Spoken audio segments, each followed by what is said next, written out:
দেখেন আমাদের এয়ারপোর্টে আমাদের যে 24/7 অপারেশন হয়, তো আমাদের কিন্তু সবসময় প্রস্তুতি রাখতেই হয়। যে কোনো সময় যে কোনো ধরনের, আল্লাহ না করুক, যে কোনো ধরনের দুর্ঘটনা ঘটতে পারে, আমরা চাই না হোক না ঘটুক।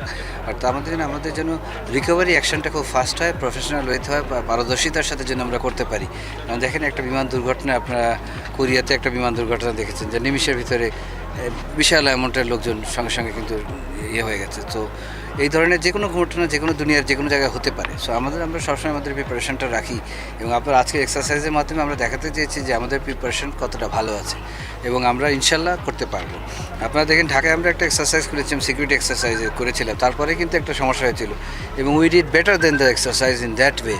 সো ওই জন্যে আমরা ঢাকায় করেছি, আমরা চিটাগংয়ে করেছি, এখানে করলাম, এবং আমার অন্যান্য যত এয়ারফিল্ড আছে সমস্ত ম্যানেজারদেরকে নিয়ে এসেছি, যাতে তারা এই কীভাবে করতে হয় সেটা দেখলো, ফিজিক্যালি দেখলো, দেখে পরে প্রত্যেকটা এয়ারফিল্ডের জন্য তারা একই রকমভাবে প্রিপেয়ার্ড হয়। সো অ্যাকচুয়ালি আমাদেরকে সবসময় যখনই কোনো এয়ারক্রাফট নামে আমাদেরকে প্রিপারেশন রাখতেই হয়। তো এই প্রিপারেশনটা আমরা আজকে দেখলাম যে অনেক ভালো করেছে ইনশাআল্লাহ। তো আমরা এটা ধরে রাখার চেষ্টা করবো, আর উপরে নিয়ে যাওয়ার চেষ্টা করব। এবং আমাদের যে ইভালুয়েশন কমিটিটা আছে এখানে, কারণ প্রতিনিয়ত তো আমরা উন্নতির দিকেই যাব, আরও ভবিষ্যৎ এক্সারসাইজ আরও ভালো করতে হবে। তো ওনারা যেসব জায়গাগুলোতে আমাদের দুর্বলতা আছে, বা যেসব জায়গাগুলোতে আমরা আরও সামনে অগ্রসর হতে পারবো, উন্নত করতে পারবো, সেই জায়গাগুলো ওনারা চিহ্নিত করবেন, করে আমাদের কাছে দিলে আমরা সেইভাবে নেক্সট এক্সারসাইজ যখন করবো সেগুলো ইনকর্পোরেট করবো, যেন we keep on doing better. কারণ আমরা তো একটা সার্টেন লেভেলে থাকতে চাই না, আরও উপরে যেতে চাই। আমার তো ভালো জানেন, আপনারা সবসময় এখানেই থাকেন। টার্মিনাল কাজ লাস্ট টাইম আমি যখন দেখেছি, এবার এসে সকালে আমি ভিজিট করেছি, যে টার্মিনালের কাজটা অনেকটা উপরে উঠেছে। আগে মাঠে নিচে ছিল, এখন উপরে স্ট্রাকচার কিন্তু উপরে উঠেছে, অ্যারাউন্ড 22-23% মতো কাজ হয়েছে। আমরা আজকে যে এখানে আসার পর মিটিংয়ে ছিলাম মন্ত্রণালয়ের সাথে এডিবি প্রজেক্ট নিয়ে, সেটাও কথা হচ্ছে আমাদের সিলেটের প্রজেক্টটা অলমোস্ট আমাদের অ্যাপ্রুভ হয়ে যাচ্ছে। তো এটা অ্যাপ্রুভ হয়ে হয়ে গেলে দ্রুত কাজ হবে, এবং কাজ কিন্তু চলমান আছে বর্তমানে, এবং ওটা হয়ে যাওয়ার সঙ্গে সঙ্গে আরও দ্রুত বেগে কাজ শুরু হবে ইনশাল্লাহ। আমরা খুব দ্রুততার সাথে শেষ করতে চাই। আমাদের প্ল্যানটা আছে এই বছর শেষ হবে না হয়তো সিলেটের কাজটা, কারণ আমরা জানেন একটা জটিলতায় পড়ে গিয়েছিলাম, তখন কোভিড পিরিয়ড ছিল, তারপরে ফিনান্সিয়াল একটা ক্রাইসিস হলো, সব মিলিয়ে একটা স্ট্যাগনেন্ট অবস্থা ছিল, অনেকদিন কাজ হয়নি। তারপরে আমরা কাজ শুরু করেছি। এখন আমাদের প্রচেষ্টা হবে যত দ্রুততার সাথে কাজটাকে নিয়ে যায়, কারণ আপনি জানেন কাজ যত লেন্দি হয় এবং যত বাড়ে, টাকার পরিমাণও বেড়ে যায়, এবং আমাদের ক্ষয়ক্ষতির পরিমাণ বেড়ে যায়, কারণ আমাদের লস হচ্ছে, কারণ অপারেশনাল যেতে পারছি না। সো এই জন্য আমাদের এখন সর্বোচ্চ প্রচেষ্টা, সিভিল এভিয়েশন অথরিটির এখন সর্বোচ্চ প্রচেষ্টা হচ্ছে আমাদের অপারেশনাল যে জিনিসগুলো আছে সেগুলোতে ফোকাস দেওয়া, এবং অপারেশনাল কার্যক্রমকে বেগবান করা।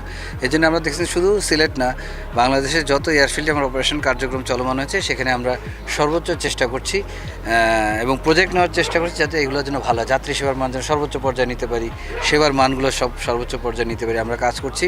বাট অপ্রয়োজনীয় যে কাজগুলো আছে, যেটা এখন আমি মনে করছি দরকার নেই, সেগুলো আমি বন্ধ করে দিয়েছি, এবং ভবিষ্যতে কোনো অপ্রয়োজনীয় কাজ আমরা নিব না।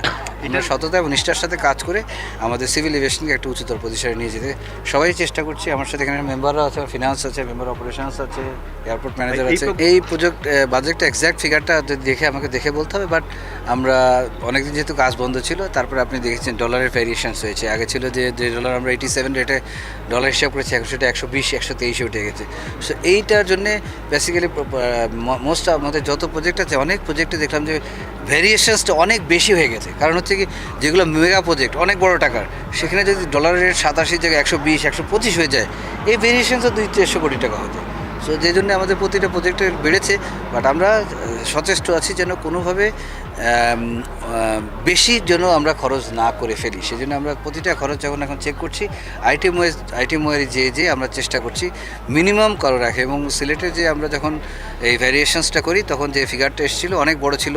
এটা আপনারা জানেন, সিলেট শাহজালাল বিশ্ববিদ্যালয় তাদের সাথে কনসালটেন্টের সাথে একসাথে বসে আমরা দিনের পর দিন আলোচনা করে চাইনিজ কোম্পানির সাথে তাদেরকে একদম এমন একটা সহনীয় পর্যায়ে নিয়ে এসেছি। কারণ এখন তো আসলে যে বললাম, ডলারের দাম বেড়ে গেছে, ম্যাটেরিয়ালের দাম বেড়ে গেছে, তারপরে যে কোম্পানি কাজ শুরু করেছিল তারা কিন্তু 7-8-9 মাস বসে আছে, ওনাদের কিন্তু একটা বিরাট ডেফার্ট পেয়ে, সেটাও আমরা কিন্তু ওনাদেরকে রাজি করে we did not allow them to ask for any compensation, তারাও রাজি হচ্ছে। ওইভাবে চেষ্টা করছি, আমরা সাধ্যমতো চেষ্টা করছি আমাদের প্রজেক্টটার জন্য দ্রুততার সাথে এগিয়ে নিয়ে যেতে পারি। ঠিক আছে, এটা না